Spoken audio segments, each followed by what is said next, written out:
का स्वागत है। आज हम बात करेंगे धनतेरस के ऊपर। आप सबको दिवाली की बहुत बहुत बधाई है। दिवाली और धनतेरस 3 दिन का मनाया जाता है। 3 दिन में आप चाहें तो 3 पोटली बना सकते हैं या फिर 1 पोटली बना सकते हैं। मैं आपको पोटली बनाने की विधि बताऊंगी। पोटली में आपको थोड़ा सा साबुत धनिया लेना है 50 ग्राम के करीब, 16 या 11 कमलगट्टे। अगर आप एक भी सामान 11 के क्वांटिटी में ले रहे हैं तो सारा सामान 11 क्वांटिटी में लेंगे। अगर 16 के क्वांटिटी में ले रहे हैं तो 16 क्वांटिटी में लेंगे। आपको जैसा भी उचित लगता है वैसा करिएगा। 11 सिक्के, 11 कमलगट्टे, 11 हल्दी, 11 गोमती चक्र पीले वाले और सफ़ेद वाले भी गोमती चक्र। कौड़ी सफ़ेद और पीले दोनों लेंगे। अगर आपको गुंजा मिल जाए सफ़ेद, लाल, काला तीनों तो और सोने पे सुहागा। आप इसमें केसर का एक छोटा सा डिबिया डालेंगे, जो छोटी वाली पूजा वाली आती है वो। आप इसमें कुमकुम, हल्दी, रोली, चंदन ये सारी चीज़ डालेंगे। आप इसमें अक्षत डालेंगे, पीली सरसों डालेंगे, दालचीनी डालेंगे। आप इसमें कमलगट्टे डालेंगे। आप इसमें पीपल के पत्ते, बेल के पत्ते, तुलसी के पत्ते, ये सारे पत्ते को आप अपनी पोटली में डालेंगे। एक चांदी का सिक्का ना हो तो 11 सिक्का, या आप अगर जिस क्वांटिटी में आप सामान ले रहे हैं उस तरह से आप ये सब सामग्री को बनाकर कुबेर महाराज के सामने, लक्ष्मी माँ के सामने पोटली बना के रख देंगे धनतेरस वाले दिन। इसे 3 दिन तक वहीं रखेंगे और आप दिनचर्या का जो पूजा पाठ करते हैं उसी तरह करेंगे। इस तरह से आप इसे बनाने के बाद, इस बार का आप अगर पोटली हो सके तो पीले कलर का लें, ज़्यादा बेस्ट है, क्योंकि आने वाला साल बृहस्पति का है, जो हमारे लिए लकी चार्म है, जो हमारे लिए बहुत बेस्ट रहेगा। अगर हम अभी से ही बृहस्पति देवता को मना के रखें तो हमारी अपॉर्चुनिटी के रास्ते खुलते हैं, क्योंकि वह गुरु बृहस्पति हमारे लिए गुरु का कार्य करते हैं। हमारे साथ अगर गुरु का आशीर्वाद मिल जाए तो हमारा हर काम सफलता हो जाता है। कोई भी काम में अगर गुरु का आशीर्वाद मिलता है तो काम बहुत अच्छे से सफल होता है। आप अपने निरोग के लिए, अगर आप निरोग रहना चाहते हैं साल भर तक, तो आप अपने घर में 27 बेलपत्र के ऊपर पंचामृत से पूजा करें, अभिषेक करें।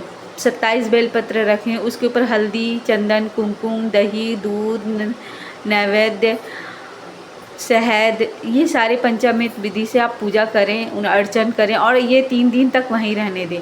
और कुबेर महाराज, धन्वंतरी देवता, लक्ष्मी माँ, गणेश जी, रिद्धि सिद्धि सबसे विनती करें कि हमें साल भर तक निरोग पंचन काया दीजिए। आप इस तरह से उन्हें रिक्वेस्ट करेंगे। उसके बाद आप जैसे ये 3 दिन हमारा पूजा समाप्त होगा तो ये बेलपत्री उठा के आप पीपल के पेड़ के नीचे या फिर बरगद के पेड़ के नीचे आप रख सकते हैं। उसके बाद आप हाथ जोड़ के उनको विनती कीजिएगा कि हमारे घर पे साल भर तक अपनी कृपा बनाए रखिएगा। या फिर आप सरसों, पीली सरसों को हर गुरुवार को आप पीली सरसों 1 किलो, आधा किलो या 1 पाव लक्ष्मी पूजा के दिन, धनतेरस के दिन रख दें और उसे साल भर तक हर गुरुवार को अपने घर में छीटें। वो अभिमंत्रित हो जाएगा। आप जो भी पूजा अर्चन करेंगे वो सरसों अभिमंत्रित हो जाएगा, जिससे आपके लाइफ में बहुत सारे मिरेकल आने चालू हो जाएंगे। अगर आप इस तरह से आप अपने घर में ये छोटे छोटे रिचुअल करते हैं तो आपके घर में बहुत सारे ऐसे नेगेटिविटी दूर भागते हैं। आप चाहें तो मिरेकल जल भी बना सकते हैं। अगर आपको मुझसे लेना है तो मुझे संपर्क भी कर सकते हैं। मिरेकल जल ये होता है कि हम अल्कलाइन वाटर जिस तरह पीते हैं उस तरह हम अपने घर को अल्कलाइन करने के लिए, हमारे घर के वातावरण को शुद्ध करने के लिए हम एक अल्कलाइन वाटर बनाते हैं, जिसे हम चार्ज वाटर बोलते हैं।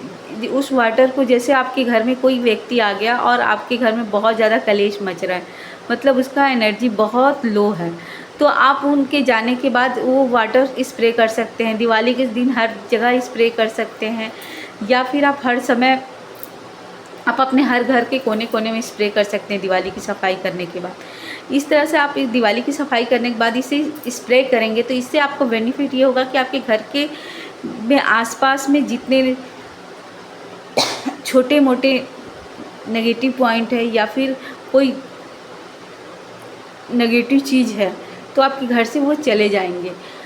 उनको सिर्फ हटा रहे हैं आप, उन्हें रिक्वेस्ट फॉर्म में करके आप ये मिरेकल जल से उनको हटा रहे हैं, जिससे आपके घर में पॉजिटिव चीज़ आए। लक्ष्मी माँ को पूजा करने से पहले हम लोग अलक्ष्मी को बाहर निकालते हैं, जिससे हम अपने हर घर के कोने कोने की सफाई करते हैं। हम प्रातःकाल सूर्योदय से पहले अलक्ष्मी को घर से बाहर निकालते हैं, उसके बाद हम लक्ष्मी पूजन करने से पहले पूरे घर की कोने कोने की सफाई करते हैं। इसी तरह से अगर आप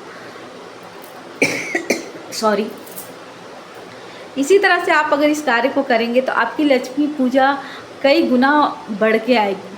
अगर आप दीप जलाते हैं, जब भी आप लक्ष्मी जी का जो दीप जलाएंगे, जो भी दीप जलाएंगे, तो आप ये बोलेंगे, अग्नि की ज्योति सूर्य की ज्योति और चंद्रमा की ज्योति से भी उज्जवल है। मैं ये देवताओं की कृपा के लिए जला रही हूँ, आप मेरी दीप स्वीकार करें। आप इस तरह के रिचुअल अगर करते हैं तो आपकी जो जोत जलेगी, जो दीप पे जलेगा, देवताओं के सामने कई गुना फल देंगे आप। इस तरह की जानकारी के लिए मेरे चैनल को लाइक कीजिए, सब्सक्राइब कीजिए और मुझे कमेंट में बताइए मैं और किस तरह की वीडियो बनाऊँ। Thank you.